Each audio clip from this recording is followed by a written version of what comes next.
special edition today. It's a little different. January 10th this year, National Quitters Day. What's that all about? It turns out the second Friday in January is now a thing, that by then most people have quit their New Year's resolutions. Also, we have Laurel Jones on. Now, I'm not saying she's a quitter, right? She's actually, we're elevating her at my gym at Unbreakable Athletics. She's in charge of CrossFit, and she's helping out and running operations. So she's absolutely the opposite of a quitter. So we want to know a little bit more about her. And we want to make sure that those that listen and those that have challenges, they have goals and dreams and hopes for this year. One of the points of the show is to help you build yourself up mentally and physically. It's athlete builder, right? So we want you to be the best version of yourself. So we're going to use this episode to learn more about Laurel and walk her through the process that we utilize on building people up when they're doing goal setting for the year. And we waited till after January 1st. So it's not those New Year's resolution, folks, because unless you're starting right on that day and you don't, the other 364 days of the year, like, what do? You got to wait a year to start? No. So we're going to start right now and go through that as well. So that's the whole point of today's show. We're going to get into Laurel. She CrossFitter because a horse kicked her ass, and now she's a level 2 CrossFitter, and she likes to compete. So Laurel Jones, welcome to the show. Thank you. I'm excited to be here. Have you done many of these? No. No. Actually, not one. Never done a podcast. But your husband's a media guy too, though, right? Film, I've been on pictures. Video. Yeah, I've been on video plenty, just not in this setting. Gotcha. Yeah. So what happened with the horse? Tell us how you went from A to B to C, and here you are with us at Unbreakable. Yeah, so growing up, I was competitive with horses. I had a horse since I was 13, trained her from the ground up. She was completely green, had never been ridden, and it was my responsibility to take care of her completely, financially, train her, compete if I wanted, but it had to be all me. So, I was just riding her one day. We'd been training for 4 hours. We would train for only a couple of hours at a time. So it was already a different day. Been training her for 4 hours. Took the saddle off, was riding bareback just to cool down, have some fun with my friends. I had a couple other girls that trained with me. And I was like, oh, I'm going to be fun for a second and run with her, make her run. And I didn't have a saddle on. I would do that all the time, but she was done. So she bucked and I flew off the front of her, landed on the fence because it was like we were about to turn around in the arena. Flew onto the fence and hit my neck. So I was immediately unconscious, rolled onto the ground, happened so fast. My horse, her name was Callie. Callie tried to dodge stepping on me and got my arm. And so she completely shattered this elbow. So it was like I don't even know, how many breaks? I think 8 different sections of my arm that were just completely torn up. So it was like broken here, compound fracture, shatter here, couple breaks here, fracture in my wrist, and broke 3 fingers. So I was laying on the ground unconscious, and my friend, all she had seen was me landing on my neck on the fence and my horse stepping on my arm. So they called the ambulance, and I couldn't move for about a day. I was pretty much like paralyzed. It was terrifying for me and for my parents. And from there, it was a whirlwind of 6 months, just kind of physical therapy. I took like 2 months off from school. My body had just been through so much trauma. Dang. Yeah, it was pretty bad. And then I quit sports. Doctors were like, no more contact sports for you. Just because my elbow was completely reconstructed. It's mostly metal. It doesn't straighten all the way. So that affects me in CrossFit competitions, but it's fine. I make it work. So that changed really the trajectory of my life because I went to physical therapy and learned how awesome it was to have somebody help you in a time with a lot of trauma happening and just things happening in the brain and my body that I'd never been used to before. And so that was when I was like, I want to get in the helping field somehow. So I did that. And then, from there, I just healed up for like a year and quit sports and lived life through high school. But I continued competing with horses. My first words in the hospital afterwards was, hey, when can I get back on Cali? Dang. So they didn't blame the horse, obviously. You said you ran it too hard, too long. Right. It was my fault. So it was fatigued. and no more contact sports, but you could ride the horse, right? Right. Why the disconnect? I don't know. Honestly, I don't remember. Okay. I yeah, I don't and I played basketball before that and I was a decent player and I'm very tall. You know this about me, Jim. I'm 6 feet tall and I was tall then too. So I was good at it, but I think I was a little bit burnt out anyway and I wasn't sure if I wanted to play sports. And so I didn't really look that far into it at that time. I think I regretted it later. I still do sometimes. Gotcha. So yeah. What would you tell the teenage you post injury, knowing what you know now about rehabbing a body, injuries, etc.? What would I tell myself? That's a good question. Man, stay consistent. You know, I would get discouraged in school. I was like so embarrassed about it that I wouldn't like, I don't know. I was supposed to be doing things halfway through the school day to like move my arm and I was scared to. I don't know why. Sure. I think just the social aspect of things. Gotcha. And just you can find other ways to have fun even when you're recovering from an injury. Like don't completely stop your life. I stopped my life. I watched a lot of TV, ate a lot of ice cream. Would you tell yourself to still try other sports? Oh, I so wish I would have. Yeah. I wish I would have been like, all right, let's take this time to restart. And if I can't play contact sports, find something else or look into it more. I should have looked into it more. Gotcha. Yeah. But you don't, life always gives you the test and then the lesson, right? Not the lesson first and then the test. So one of the chapters in my book is The Gift of Injury. And it's the title of another book that I read.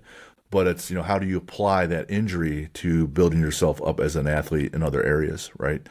Whether it's your nutrition or your recovery or just assessing why you made the mistake, right? So if you can utilize it, then you turn that event and you grow through it versus just kind of like you said, sitting around watching TV, eating ice cream, and then took a little while later, matured some more, and you're like, man, I want a barbell in my hand. I want to start lifting. I want to start doing some things. So was that when you were in college, you started getting into CrossFit? Yes. Yes. Tell me about that. Like, you know what? I'm going to the gym and I'm going to do this. How was that decision? How'd that formulate? How'd that happen? Yeah. So I started CrossFit my junior year of college. And a couple of years before that, I started running with some friends, but I just found running by itself to be so boring. I know some people love it and I appreciate it a lot. And I appreciated those couple of years that I ran before that. And I told myself I'm 6 feet tall. I'd probably be a good distance runner, but I get so bored. So there was something at my school at college. They called it Royal Fit. I don't remember why, but that's what they called it. But it was CrossFit.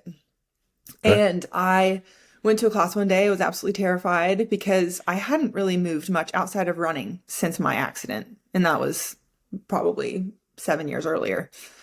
So, I just jumped into a class one day and I was like, this is fun. I'll come back. Even though I felt like I was dying. I think we did wall balls in flight. We ran flights of stairs and did wall balls that day. Nice. It crushed my soul, but I was like, oh, I feel so good after. And so I went back the next day and I started making friends. And then we all hung out that weekend. And then one of them was really strong and was like 5'10", also tall, and a girl. And I was like, oh, she is so fit. And she didn't play any other sports. She just did CrossFit. She'd been doing it since she was in high school. And I was like, I could do this. And yeah, she also just was, I don't know, she's just a very driven person. I was like, I could see myself being that way. And so I jumped into it and never looked back. And then it got me, what kept me going even from there was grad school. It was a very stressful time for me. And so I got even more into it in grad school. It kind of was my self-care.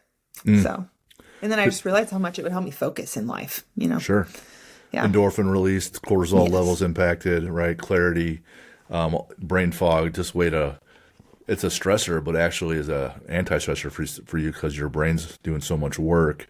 Your body's helping balance that out. So that's an outstanding. That's, when you listen to Greg Glassman, when he's talking about why CrossFit, he wanted people to be healthier mentally and physically, right? He wanted them to be games athletes.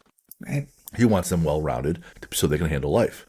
And here you are using general fitness to handle life, because it turns out movement makes you just simply just feel better, right? Yeah, truly.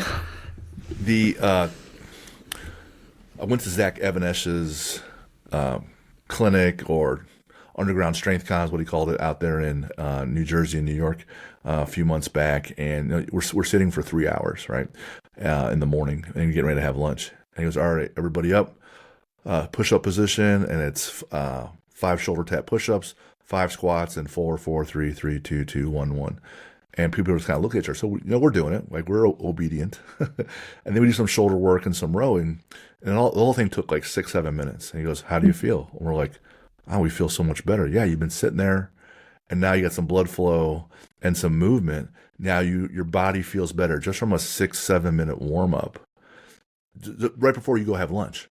He's like, "That's the point. That's what we're talking about. Movement helps people do better things." What did you study in school? What's your degrees in? What was your profession going to be? What was it for a while? So I went to undergrad and grad school to be a counselor, mental health counselor. That was the trajectory that I saw my life going in that direction for years. So I went to undergrad for it, went through grad school. I'm the kind of person that I easily just like to check boxes. So I'm like, I want to do this. I'll do that. Like, I want to be a counselor. All right, I'll go to undergrad for it. All right, I'll do grad school for it. Like, it didn't feel like a huge decision to me, but I'm no longer in that field, as you know. And this is a pretty fun part of the story, I think, for me, after I found this out about you. What happened? Where'd you go next, and why? Well, I moved to Florida after I was in Tennessee for 7 years, did school there, grad school there, moved to Florida, opened up a counseling center because I couldn't find a place I would love to work. My faith is very important to me. And in the counseling field, they're very picky about how you handle that. And so I opened up a faith-based practice. Figured clients would come to me assuming that would be a part of the counseling process. So yeah, I started counseling, but I felt suffocated just in the mental health field in general. I had also immediately joined a CrossFit gym when I moved to Florida, and I started coaching pretty much a month in. I started coaching at that gym, or no, it was a couple months in, because I went and got my L1. That was when I got my L1 certification to coach CrossFit. So at that point I was coaching CrossFit, doing counseling. And then I just started feeling so suffocated in the field. It's so rigid. There are so many lines that are drawn for you, and you have to stay in that path. And I did not feel like I was helping anyone. I felt like clients were coming in every day, and I would be encouraging them. Like, if someone came in and was experiencing anxiety or depression, one of my first prescriptions for them would be go on a walk. Like, just go on a walk every day, get your body moving. Because most of the time they were living very like lifestyles that were not helping. And so I would do that. Clients wouldn't do it. People weren't coming in actually wanting to help themselves. It was so frustrating. And then I'm just sitting in an office with them not helping. So I enjoyed CrossFit a lot. The owner of coaching CrossFit, the owner of the CrossFit gym I was going to, stepped away. He was just burnt out and wanted to find a different career path. But the gym I was at was searching. They were like, "We don't want to close down." We were like, "We don't want to close down. What do we do to stay open?" And it was like a unanimous vote. They took a vote on which of the coaches they wanted to take over the gym. And I took over. So yeah, I ran that CrossFit gym for a couple of years before I moved back to Indiana. And it was the best decision. Actually, the main thing that made me switch my career path was my husband he booked me an Airbnb. He could tell I was burnt out in counseling. And he was like, "Laurel, I'm booking you an Airbnb. You need to go stay in this Airbnb for 4 days. And I'll come with you if you want, or you can go alone. But I prefer you go alone. Just figure out what you want to do with your life. Do you want to coach CrossFit, or do you want to do counseling for a living?" I stayed in this Airbnb for 4 days by myself, spent some time at the beach, got a massage, journaled, read a book. I think I read 2 books actually. And I came back and I was like, I'm running a CrossFit gym. I'm not doing counseling anymore. So Here we are. Here we are. Driven and with purpose. So would you argue that your way to help reach people therapeutically is through health and wellness? Also, there's the mental piece that goes along with that. But is that fulfilling that internal need of helping people improve themselves? Is this it? Yes. Way more than I ever would have imagined. I never would have imagined myself in high school thinking I wouldn't have imagined myself as a CrossFit coach. Right. But it checks every box of what fills me up. Awesome. Like, people come in to a gym because they want to move and they want to learn how to move well. And they're coming in ready to be inspired. And those were the things I was trying to push people to do, and they weren't doing it. And so in this setting in a gym, it just, it does it. It like fills me up seeing people learning what their bodies are capable of that they never thought they could do. Yeah. That's fun. Pretty special. I love when they see that. For me, the juice is when they have those mental PRs and fears go away. They can handle things. They can handle some weight. They can handle some pain and suffering. They can handle some conflict, and that just translates in so many other ways. And that's my favorite thing. A distant second is a heavy squat or a heavy sled push, but when they can handle life that way, that's probably my favorite thing. So you added your level 2, right? And then you're still training as an athlete, and you like to do local comps as well, right? Yes, Awesome. I do. Mm-hmm. What are some of your favorite movements? I would say I'm tall. Mm-hmm. So a lot of the weightlifting movements, it took me a while to really love, but now they are my favorite. So clean and jerk is my number one favorite. I love clean and jerks. Second would be wall balls. Said no one ever, except for me. And then rowing. And rowing. Oh, and I love box jumps too. So I would say those are my top, four there movements. you go. All right. Yep. On the one of the, with all my guests, I send out some homework so I can helps me prepare. And on the note on discipline, you said, I thought I always had it until I was pregnant and had my daughter. Then I realized what discipline truly means as an athlete, mom, and human, and how essential it is. What was the lesson? What happened? What was the epiphany that, oh, shoot, man, I'm not quite where I need to be? So before I was pregnant with her, I was pretty automatically good at the things that I would pick up in the gym. Oh, I hate people like that. I know. It was like, oh, you want to do pull-ups? Okay, let's do pull-up progressions for a couple of months and you'll get them. It took me a while to actually get pull-ups, but I picked up the lifting movements really quickly. Like weightlifting, even though I want to be stronger, and I'm sure we'll probably talk about that in a little bit, but the technique of it, I picked up very quickly. And I was fast. I'm very fast. I have a pretty good engine. I would call myself probably an intermediate athlete, but I have a pretty good engine. I can move quickly for a while. But when I got pregnant, that all went out the door. Like, I lost my upper body strength by the second trimester. And then after I had her, postpartum was so difficult for me because I couldn't squat like at all. Sure. That's the thing. Yeah. And I couldn't like run. I couldn't jump. Like, the things that used to come easy to me were gone. And so then I was like, all right, I have a choice. I can either quit this and just kind of like, go on walks or runs again, or I need to jump back in. At the same time, my husband and I moved back to Indiana to be around family. That's when I joined Unbreakable.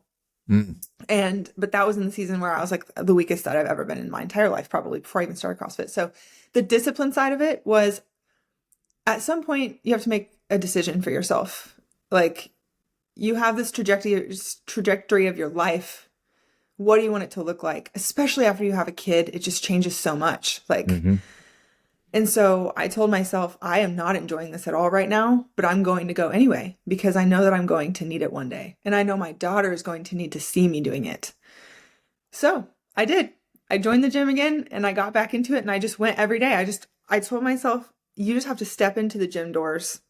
The coaches will tell you what to do from there and you'll get back into it. So the discipline part of it was, I told myself every day, just step in the gym doors, just get into the gym. And then, you'll take it from there. We call that greasing the groove. Can you just get a little bit of momentum here? My dad would say the hardest part for him was putting his tennis shoes on, because once those are on, then he's moving forward with that. That there's Jocko's phrase is now basically immortalized everywhere. The discipline equals freedom. And that whole equation rings true with what you just said, that if you weren't going to be disciplined, you were going to lose some freedoms. You weren't going to be in the shape that you were. You'll look differently, definitely not as strong. And then how you represent yourself and lead your family members, especially your daughter, that all changes, right? And it was the discipline that seemed to have saved you, and it saves everyone, right? If you keep doing the things, it's just the time and consistency thing.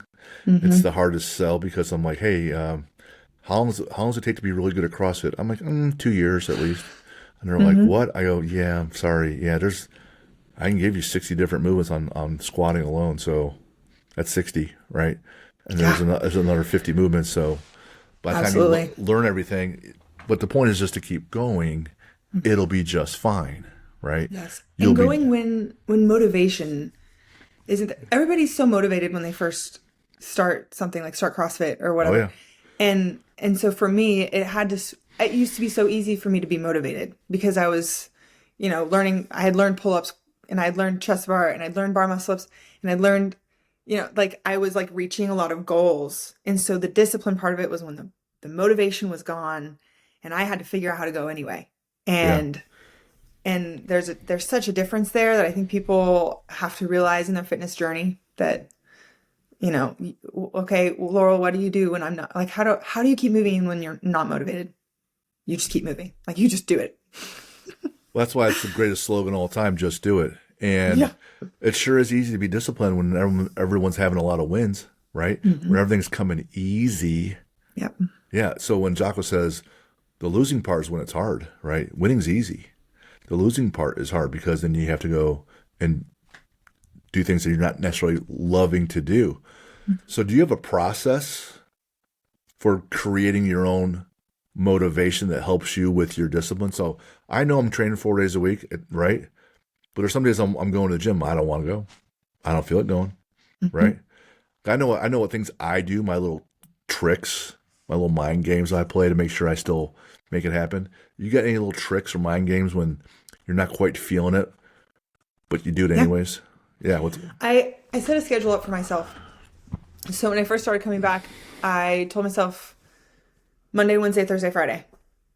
I'm going in Monday, Wednesday. Like when I wrote it down, made a big difference to see it on paper. And because at that point I have to keep myself accountable. Like if it's on paper, I've written it down, that means I've thought it through. I see it. Then I have no other choice. And I am, I guess, maybe that kind of person. Once I make a decision, I do it. So I wrote down the days. I wrote down the days I was going to go, and I told my husband, make me go, even when I'm not feeling it. So yeah, I mean, it was that simple. And then the days that I don't feel, there are a few days where I'm like, I'm not feeling well or fresh. My body's telling me not to move. But otherwise, yeah, I just writing it down, I would say, is the biggest thing that's helped me. And I think it's helped a lot of other people too. Writing it down makes a big difference. It makes the thought turn into an actual action. Sure. One of the great tools I picked up along the way was, once I have this goal in mind, and we'll talk about this later, I have this goal in mind, right? Then I have a target date. You got to write out the next 3 steps that must occur. And hopefully one is like today, right? Yeah. So that you do that and you start building momentum. And then when you schedule those steps, it's not like, all right, I need to work out 3 days a week. All right, I'm done doing my goal setting. See you later. You didn't finish that piece. What days of the week? What times? How does that impact the rest of your life? And so you have to work through all those things so you set yourself up for success. And if there's barriers or friction in the way, you take care of that. So you go to your husband, teammate, and say, hey, this is what's happening. These are on these days. And you get support from your teammate. Sure is a lot easier. If he says, hey, what the hell are you doing, man? You're gone 4 nights. This is bullshit. Well, now we got some things to work out, right? Yep. And when you got kids going to classes or practices and you go from 1 to 2 to 3 to 6 kids, like I got, right? You got to start working some things out, but it's still the same process. Nothing changes there, right? Yep. I like my coaches coaching me. I'll ask them to cue me if they haven't seen me yet. Talk about being humble and seeking coaching. Like the guy that just won the national title with Ohio State, Jeremiah, he says, like, I want to be coached hard. And a lot of kids don't. A lot of people don't. But you're like, I want to be coached. Like, fix me, get me better, find my little mistakes. So talk about that as an athlete and as a coach. Yeah. Okay. We have this running joke in my family that if I could make a career out of being a student, I would. I love learning. I loved like college. I loved grad school. Like learning is already just kind of like who I am as a person. So whenever and especially when I become a coach, whenever I'm working out, I want eyes on my movement. I've also seen how much a person can progress once they have little tweaks here and there, especially when you've been in a sport, like when I've been in CrossFit for a certain amount of time, you kind of start to get ignored because they think you're good and your movement looks good. And I'm like, yeah, but I could get 5 more pounds on that lift. Like, so anyway, so like learning is just a part of who I am. And so as a coach, I think it's even more important. The people that I respect too most in life are the ones who are wanting to constantly learn. Like I think the coaches that I have most respected in my time doing CrossFit have been the ones who are the most interested in learning themselves. I think that there's just a value in that that's really it's huge. I don't know. I want to be coached by someone who's going to coach me, not just ignore me because I move well, if that makes sense. Sure. So if I'm in a CrossFit class and I'm doing a clean and jerk and I've done clean and jerks and they've seen me, like I've done them for 8 years now, and this coaching class has seen me do it a million times, I still want them to watch me. So I'll say, hey, can you come watch this lift? Yeah. Or, hey, like something's not feeling right. I'll have them look at it consistently because there's always room for improvement. People that have been at this for way longer than I am are getting coached. So you better believe I'm going to too. That's kind of that's a social dynamic there. If you have someone that's brand new and you take a movement like squatting, 2 or 3 tweaks, and that could take them a couple months to ingrain those 2 or 3 tweaks, and they'll progress in big ways. Oh, yeah. With those basics, right? And those are like, I don't have to be intelligent at all. They're the most basic things, right? If you're someone and at the highest level, if you're a 1,100 pound squatter and they have those, and you're trying to go to 12, well, shit, man. Not a lot of people can do that. So that takes some real high level expertise to how do you progress that guy from 1,100 to 1,200, right? And so that's when the coaching is even more required with the better athletes. But what you'll see in a social dynamic, whether it's a school teacher or a coach, and they'll see the ones that are struggling more, they'll spend more time with them and less time with your own kids at home or your own kids in school or the kids on your team, and say, well, that person's already good, I don't need to help them as much. And we just learned that's not the case. So it's very, very challenging. So if you find a coach that takes the whole team, wherever they're at different levels, and they can progress them all consistently, that is outstanding. That's outstanding work, and that's one of the things you try to do. And you got to guard against being complacent when you're in that role too. So that's a big deal. Yeah, it's tough to coach people too that have been at it for longer than you. I remember when I first started coaching, and I was like, I don't want to cue him. He's been doing this for way longer than me. But just step in and do it. That's some imposter syndrome right there. Like you're just because you haven't done it as much doesn't mean there's value, right? You're still going to see things that are off, and it's not the things that are off with you or me or someone else. It's still going to be off with everybody. We just interviewed this Olympic weightlifter, and she was in the Olympics, and she's like, I'm still fighting the same drills that you fight, keeping the bar close to me on a snatch or a clean and jerk. Gets out in front, having a good setup, a good start. It's still the same issues. I still need to be cued on those things. So if you're sound in the fundamentals and you have a high level person in front of you, they still need correction on the fundamentals, and that's okay. The challenge can come that some are more or less coachable, as you know, than others, right? There's those that, hey, you can't coach me, you don't know what you're talking about, or you're female, or you're too young, or whatever, right? And so That's always a challenge, right? And no matter where you're at, you come across that, and if you have, how do you deal with that? Yeah. I come across that a good amount. Okay. I do it anyway. Whenever somebody is, well, you can only put so much energy into someone who is completely rejecting your coaching. Agreed. However, whenever I've come across it, I'll give them a cue. They'll say, okay. And usually what I find the most frustrating it's not the person that's going to argue in it in that moment. It's the person that's like, okay. And they act like they take it. And then I walk away and I look and see them in, peripheral. Right. And I see them not doing the thing. And that's where, when I went to my L2, they, my training for my L2, they just like drilled into us the idea of relentlessness. Like, just be relentless. And if they take it, great. If not, that's on them. So I'll go back up to someone and I'll say, hey, I just told you to push your knees out. I didn't see you pushing your knees out. Let's work on it together. And I'll do it with them. And usually I'll try a tactile cue. So if it's in a squat and they need to have their knees tracking with their toes, and they're not tracking with their toes, knees are going in. All right, I'm going to get a PVC. I'm going to put it right next to their knee. I'm going to have them push out on the PVC. Something that they have no choice but to do that thing. Sure. And then if they still don't do it, that's on them. So that's usually what I'll do. I have visual cues, verbal, visual, and tactile. And I'll go to tactile at that point, usually, if somebody's not really listening to me. You want to make sure you ask, hey, are you able to push your knee out? Oh, like absolutely. if I'm correcting you and your right elbow isn't straight on the press, I'm like, what the hell's going on here, man? And you got, obviously, once you tell me, what also helps if you can create some buy-in, hey, I want your knees to go out, so it keeps them safe. We don't want ACL tears. Knees caving in could lead to that. So if you give them some why behind it. Also, knees out's a stronger position. You can engage your butt more, your ass more, so it's easier to come out of the hole when you're squatting. That's why we're doing this.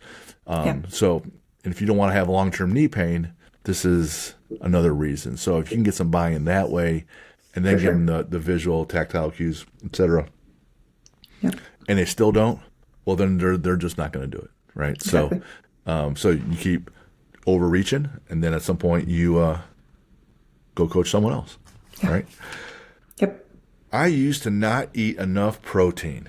Now the simple caloric goal of grams per body weight is taking me to the next level. That's about right out of the textbook on quantity of protein. But it's not so much the numbers or the math or the textbook answer. I like the why. So why the switch? I didn't used to do this. Now I do.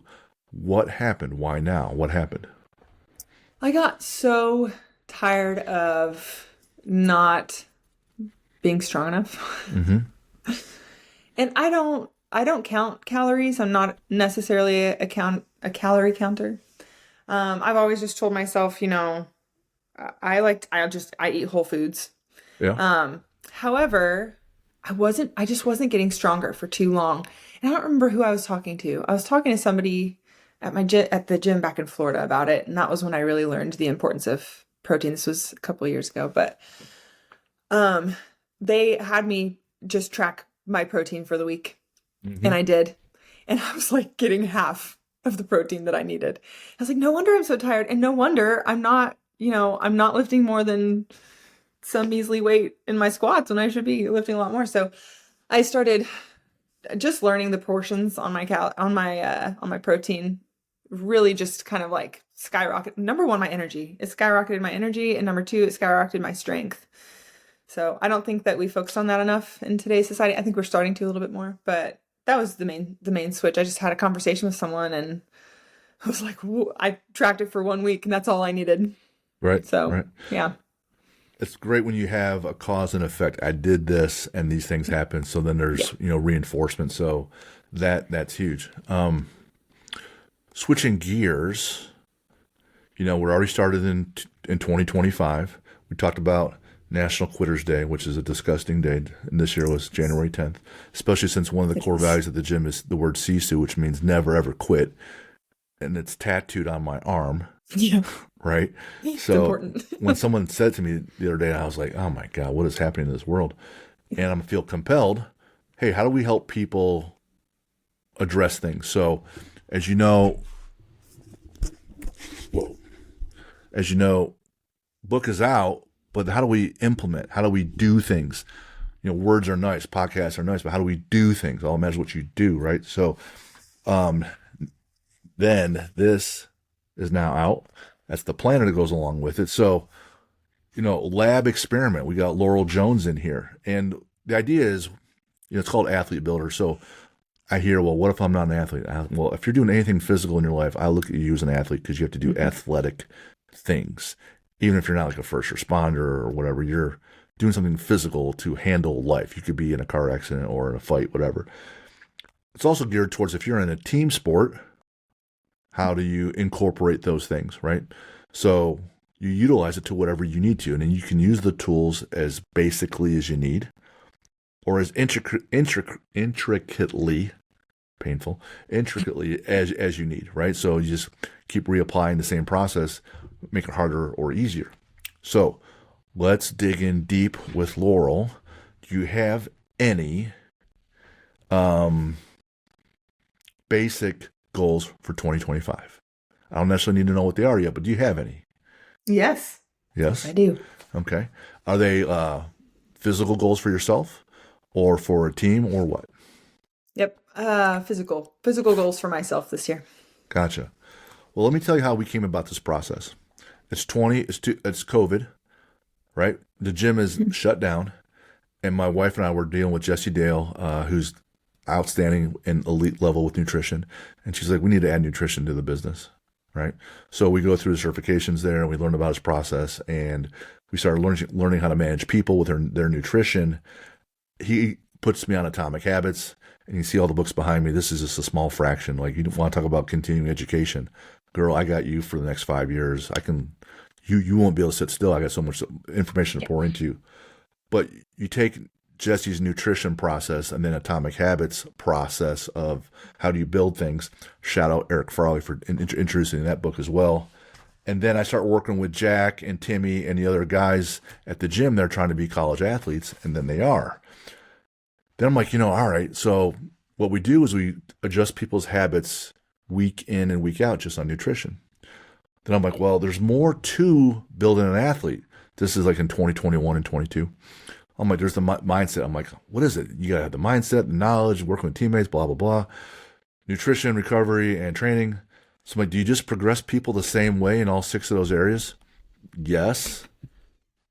Okay. All right. So philosophically, I was like, do you progress people the same way in those other areas on the recovery? I'm like, yeah, you just move the needle consistently, nothing real big moves. So I started putting all this together, and then out comes the book, out comes the planner.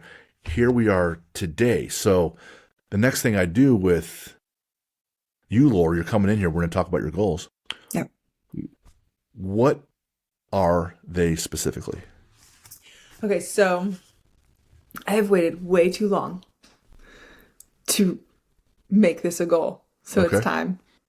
And everyone's going to hear it or watch it. And I'm blasting it out to everybody. So this is a big moment for me because that means there's a lot of accountability coming out. I'm writing it down. I'm here for it. I brought my notebook and pen too. I am ready. Let's go, girl. I'm ready. Hit me.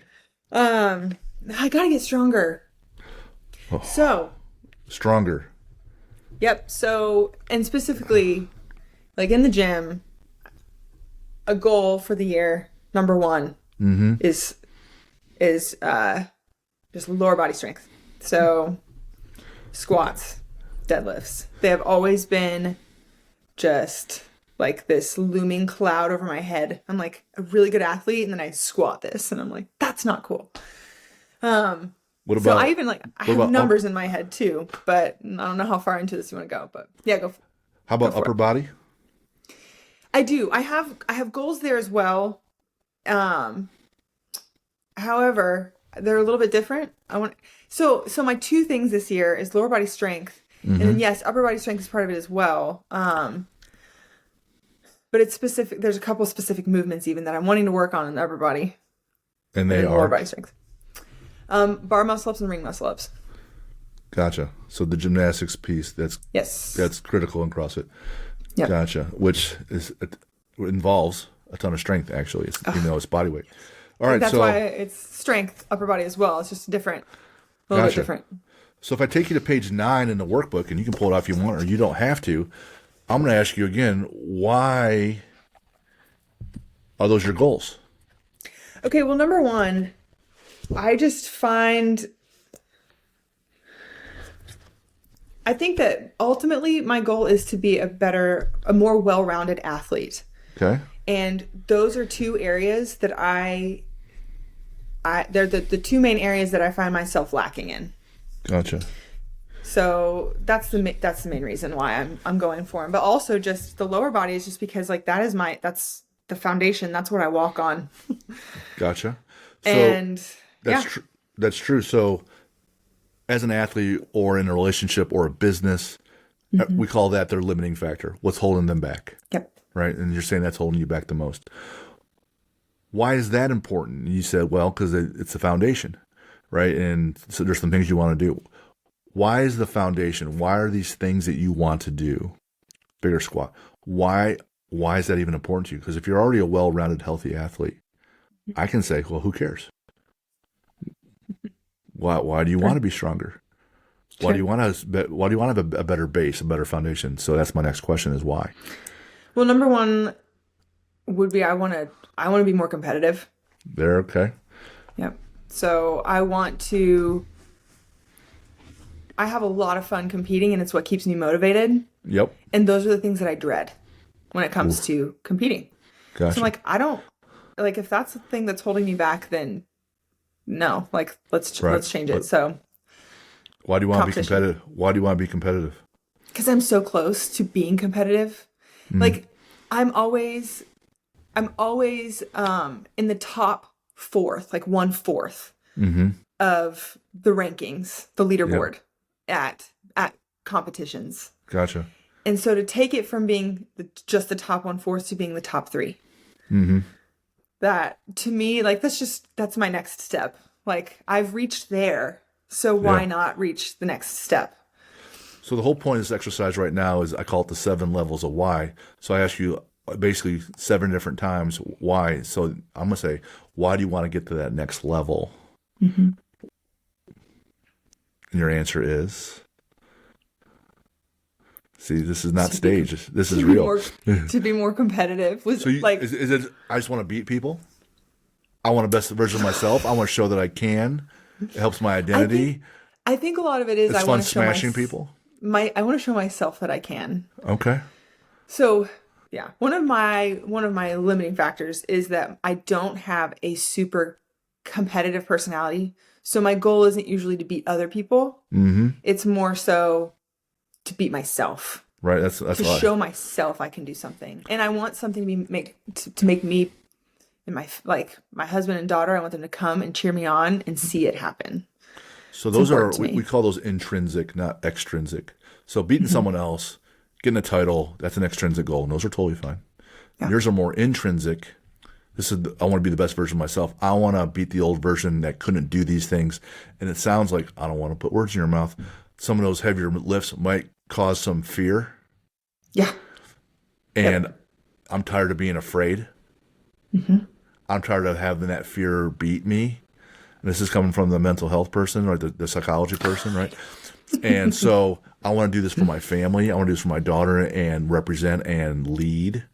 Those are huge whys. And the smaller ones are important as well. But with my athletes and they use this tool, you go through and you write all those down. Like I can go through and until the planner came out, I'm just using a tiny little journal for the swim I have going on. And I got my whys written right there. Cool. Prove I'm still going. I'm going strong at 50. This is a case study for this whole show. Right? These are some things I'm doing. I want to improve my capacity, my health.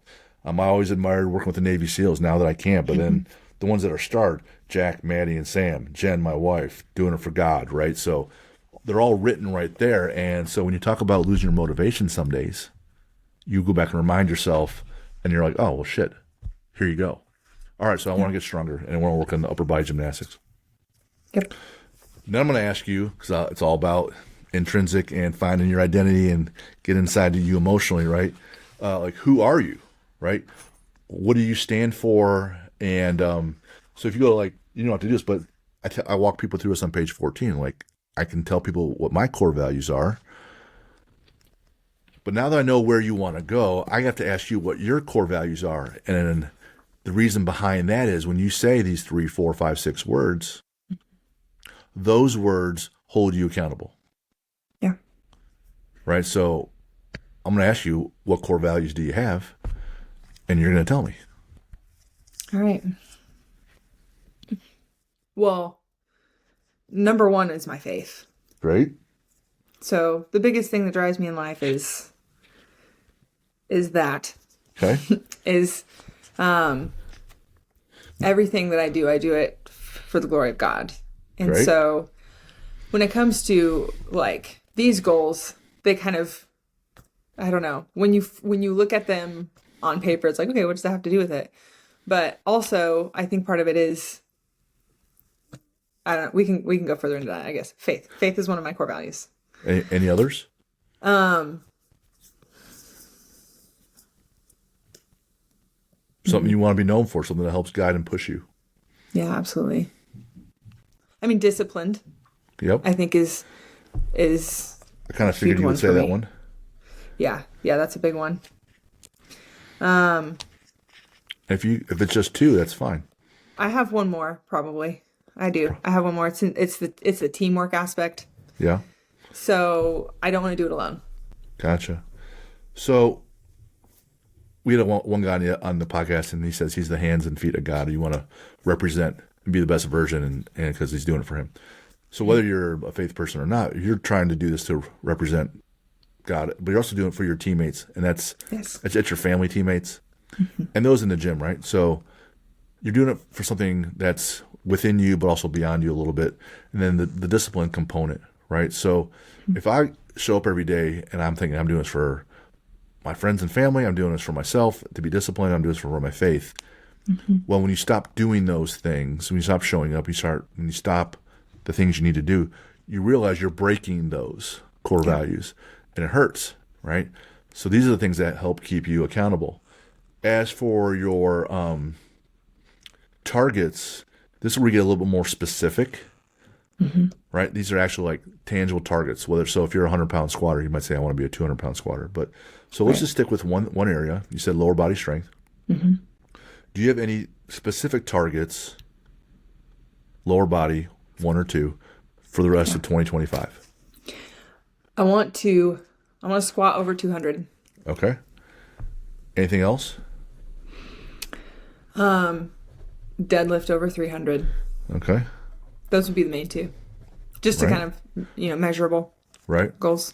Yeah. So then once we find out where you want to be in the next 12 months, those are your targets, right? Then I will start walking you through the 6 blocks with Athlete Builder. So that's their mindset. What's the mindset got to be to build this piece? And that part of that mindset is handling the fears. Then there's the knowledge that goes along with lifting heavier weights, right? And then there's the team component, being coachable and working with those folks that can help get you there. Then there's got to eat differently, got to train differently, got to train heavier sometimes. And then there's recovery. Like, how do you recover from this stuff? So what I do is I teach the athletes, hey, these are the 6 blocks. And then I give out this test. And this test could be applicable for yourself. Or if you're on a team sport, let's say you're playing basketball, you take this test versus your other teammates. If you're trying to be the starting point guard in basketball, you work with your coach and you have them, hey, let's talk to me about mindset versus the other players. How can I get better there? You kind of grade yourself, right? Because you're measuring everything. But if you don't do that, you don't have to take the test. That's fine. This is just for you. And then from there, I just walk you through. All right, so let's talk about 200-pound back squat. Squatting, what are your strengths, weaknesses, opportunities, and threats? All right, so I'm going to ask you of those 6 components, mindset, whatever, training. Let's just talk about training, one of the 6. And I'm going to say, what are your strengths in your training with your squat? Okay. What are you good at? I have a really good routine walking up to the bar. Okay. And anything else? I have very good, the technique seems to be there, right? But I lose it when I get heavy, And I think a lot of it is fear. So we'll probably get there in a minute. Okay. So But I do, weaknesses yeah, would be the fear of the lift. yeah. Okay. And then Yeah, go ahead. keep going. Any other strengths? Well, it's funny. I keep thinking of strengths and weaknesses at the same time. I'm focusing on strengths. Yeah. I mean, those are the main things. I have a good routine walking up to the bar, And form's good. and my form is good. And then weaknesses, you're a little afraid of it. I'm afraid of it. Anything else? And I would say my midline strength is lacking. Okay. Yeah. And so the opportunity is going to be, hey, if my squat goes up, then I have a better foundation. I'm more competitive. The opportunity is I can compete more, right? The opportunity is that your clean could go up, right? Yeah. Your snatch could go up. Those are the opportunities. The threats are if you're brand new and you don't have a very good squat, well, you're gonna have a weak lower body, fall, break a hip, etc. You're not healthy. That is a weakness, right? That's not in this case, but that could be. For you, the main weakness is the main threat is if you don't do these things, you're going to stop progressing in a lot of ways in CrossFit. Yeah. Right. Yep. That's been the problem. I've plateaued. Right. So that is the threat. So you identify these things.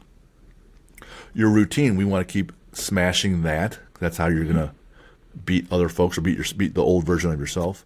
The weaknesses, what's holding you back. So then we work on that, and then that brings you up, right?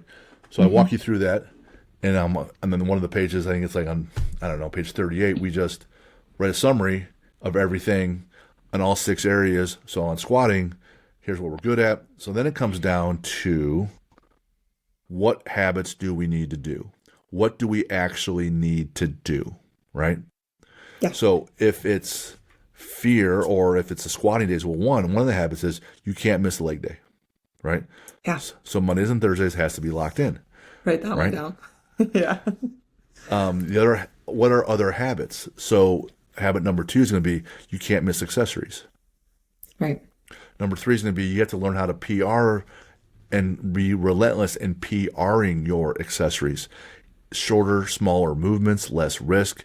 You build up the small components to your squat goes up. Yeah. Number 4, you be very specific with your accessories. So if your midline is an issue, we program your accessories to be more midline. That's the weakness. Then you have to improve. You start scheduling these things. Some of these things you can work on outside of leg day. So you can work on your midline multiple days a week because it recovers so quickly. So we start mapping out your habits, and your squat's going to go up. How do you actually deal with the fear? Couple ways. The whole fake it until you make it. How do I do that? I'll listen to something that's motivational on the way to the gym, right? Something that kind of gets you kind of pumped up, right? Some people use music, some people don't. 2, I want to make sure my focus is locked in. I'm not so if you talk to folks that knew when I was really lifting, or my wife, and it's a heavy day, she's like, man, don't fucking talk to him. Don't talk to him, right? Or if I'm walking by and I'm pacing and my head's down, because I'm just thinking about this next set.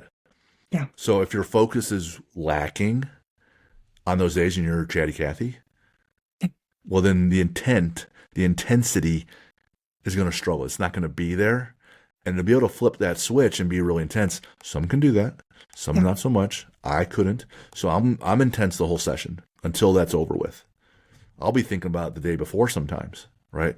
Oh man, it was 500 last week. I know next week it's 510. Shit, right? Mm-hmm. You want to take away the risk as well. You have good spotters. You know, the spotters are trained. The safeties are there, right? But we also know with the coaches, and you said you want to be coached, you want to make sure that you're brought up to the point where you're nearing failure, but definitely not over that, because that's when injuries go through the roof. Yep. So you set the safeguards up. You're very intentional. And if we know that we have a good routine and we have good form, all you do is lock in on that process and then execute, so that when you're there and I'm coaching you or whatever someone else is, and the one cue is X, it's brace or it's drive or whatever, you agree on that. So in between sets, you're locked in on that one cue, that one drive. So your focus is there. Your energy goes where your focus goes where your energy goes. That's right. Your focus goes where your energy goes. So you're focusing on that one cue, all other thoughts out the window, breathing technique on point, and then you start putting on heavier weights, and you're like, bam, did it. Confidence up. Next time you're asked to do a heavier weight, confidence up again, because you're relying on all these components, right? So that's just working on the training piece for one of your physical goals, which is lower body strength. What we do with the plan in the book is, if you have other goals, you walk through the same process. If one of your limiting factors is your mindset, we walk you through the same process. If it's your nutrition, we walk you through the same process. And then it's just a regular planner for your work. You open up to the days, you put in your targets, you put in your habits, and then you check the box. Did I do these things this day? Yes. Check, check, check. I got 4 out of 5 checks today. Perfect, right? Tomorrow, I want to get 5 out of 5. Can I maintain 5 out of 5 for 2 days in a row, 3 days in a row, a week, 2 weeks, right? How many boxes can you check? Like, you like that. I love that. What that does, it gives you so much confidence. Yeah. Man, I was doing 5 things right a week ago. Now I'm doing 17 things right. And a month later, doing 37 things right. Like, all day long, you're getting all these wins. So you're like, well, shit, man, I'm progressing. And that creates that motivation. Like, hey, by and large, every time you come to the gym on Mondays, it's going to be a PR if we're doing things correctly. Because you won't see box squat for a 1 rep max for a long time. Right. So you'll see front squat, back squat, or 3 rep maxes, or blah blah blah. But you won't see it again for a while. So next time you come back, you should be in the habit of, man, it's PR day. Yeah. If I have to do these things, it's PR day. And that's the point of the planner in the book. And that's why we wanted to walk you through that today. And that's what we do. Right. Some context with Mary Tyson. She was the Olympic lifter I was telling you about. Yep. Outstanding, right? 5th in the world, right? Pan Am Games, gold medal, World Championships, silver medal, just outstanding, right? Yeah, very impressive. Here's what you need to know. Here's one of the components, right? And I find this more so with CrossFitters than others in this one piece. I'll ask her, hey, what do you clean? And so her best clean is mid 300s. It's crazy. 358, right? It's awesome. For you, I'll ask you, what do you clean? And you want me to answer? Yeah, right? So here's part of my problem, right? Yeah. My power clean is better than my squat clean. See, that's where I was going to go, right? Yep. So I can power clean like 170, I think was my last. Right. My last power clean. And my squat clean was maybe 150. So you can't get out of the hole because you're not strong enough, right? Right. So she's a 350 clean and jerk. Mm-hmm. She's a 440 front squatter. Yeah. Right? Yep. And she's a 540 back squatter. That's insane. Right, but you see the margin there? Yeah.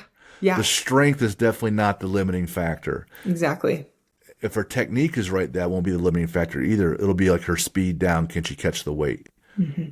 But you give yourself so much margin. Yeah. Now, her coach, Will Fleming, outstanding, world-renowned coach, much older, right? Mm-hmm. Not nearly as thick and strong as he used to be, but he's still, relative to his old numbers, still moves huge weight. He's only off like maybe 15, 20%. And I go, how's that happen? Because he lost a lot of his strength. She goes, he has. However, his technique is flawless. Yeah. Mary's technique is not flawless. She would tell you that.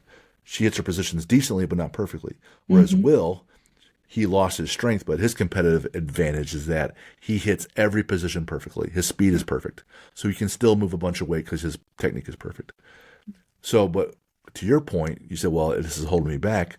Her numbers are decent and preferred ratios. Yes. So if you're a 100 front squatter, well, you should be like only a 75-pound, 70-pound cleaner, right? If you're a 200 front squatter, then maybe a 150 cleaner, right? Mm-hmm. If you're a 200 front squatter and you're cleaning 195, well, shit, you've maxed out. Yeah. You got everything out of your tank that you're going to get. There's nothing else to get. So that's the piece. That's doing the things that, oh, shoot, this is holding me back, which I love that you figured that out. So then we address it and we move on.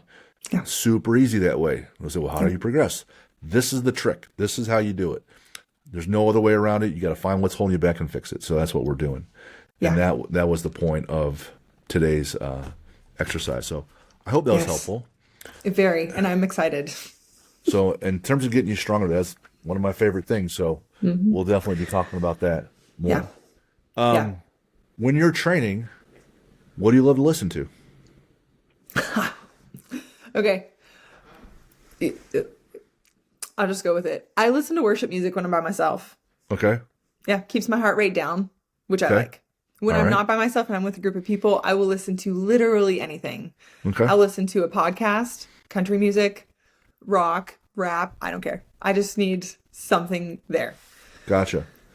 What's a bucket list adventure for you and your husband to do that you haven't done together ever? We want to go to New Zealand. Yes. And I'm such a nerd, but I love Lord of the Rings. So I would love to go to some of the places where they filmed Lord of the Rings. Oh my goodness. I know. You and I are the same person. Nope. Yeah. Nope. I love New Zealand too, but they have the All Blacks, which is the world's best ever sports team, and it's a rugby team. Yeah. So Jen and I are like, oh, it's going to be beautiful there, and we can go see like elite level rugby. I mean, I would enjoy that too. Sure. You But know, you're out I there would. looking for Gollum, right? Yeah, I got it. You got a favorite sports movie? I don't. And I've thought about this, and I Anything don't have a competitive favorite. at all? Nothing competitive? I don't know. Oh, goodness. All right. Can I say the CrossFit documentaries? Does All that right. count? Sure. You know, those are pretty sweet. And then Rogue does a bunch of things on CrossFit, Highland Games, stone lifting. They're just all Yes. about people doing things for strength and building themselves. So I watch all that crap. I love it. Absolutely. Do you have a favorite sport to watch? CrossFit. All right. And then athlete? Rich Froning. I know it's like a cliche when it comes to CrossFit, but Rich Froning is just a solid guy, and he's made it to the top and has stayed humble. So I love that about him. Rich at his best, Matt Frazier at his best. Who wins? Oh man, I don't know. I love Rich, but I wonder if Matt Frazier would. He could maybe come out on top, Is that your bet? but Rich is still my favorite. I think Frazier would win too. I think he's Yeah. just meaner, which I like. Yes, I agree. There's something Right. something there that's a little meaner. Yeah. How about a favorite book or one you could recommend since you like to learn? Well, Atomic Habits. I heard you mention that earlier. Yeah. I've read through that book probably 3 times, just Yep. whenever I need to refocus. So That was episode 8 for this podcast. I broke down every chapter and applied it to athletes. it's awesome. Do It's a you good have book. Now, superhero and supervillain, it could be fictional, like Okay. Lord of the Rings, or it could be nonfiction if someone like in your life has impacted you. Oh, goodness. I was going to say Spider-Man. All right. I just like that he's so quirky. I don't know. Villain though, I don't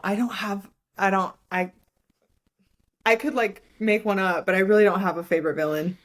I like Darth Vader. I like the Joker. I like Hannibal Lecter and Silence of the Lambs. Yeah. I like Those are good. I like all the mafia movies with all the gangsters. Those are villains. I like Sure. them. I like them too. So, what's your favorite lift? The clean and jerk. Gotcha. Yep. Love it. Could do it all day. Favorite way to train is CrossFit. Do you have a favorite quote? Okay, so it's actually a Bible verse. My dad raised my family on it. It's 1 Corinthians 10:13. Whether you eat or drink or whatever you do, do it all for the glory of God. I have it tattooed onto my ankle, actually. Wow. So All right. yeah. So everything I do, it's laser focused on glory of God. Nice. Yeah. Where can people find you if they want to reach out and connect? Well, I have a Facebook and Instagram, Okay. Laurel_Jones. All right. Or I have a new email actually All with Unbreakable, Laurel at uaateams.com. Those Perfect. would be the best ways. Yeah. Cool. It's been great having you on. So shout out Laurel. Shout out the gym and Unbreakable Athletics.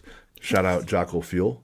My Red Hydrate is probably my favorite, and I'm so glad we're working with them with the show. But I've been drinking for a while at the gym, and I just big believer in their philosophies, big believer in their products. So it's been good stuff. Yes. For Good those stuff. have questions for us, they want to keep sending them in. info@athlete-builder.com. And you can find the books on Amazon or also at Barnes & Noble. You can find them there. And so, Laurel, great having you on the show. Thanks for being vulnerable and real with us. Thanks for your wisdom and willingness to help. And thanks for walking through the tutorial on how to be better. So it's really what we're about. And thanks for the time and thanks for the effort. It makes an impact. I appreciate you. Thank you. This was great, and I'm excited. I'm excited to apply all of this. Okay. Very much so.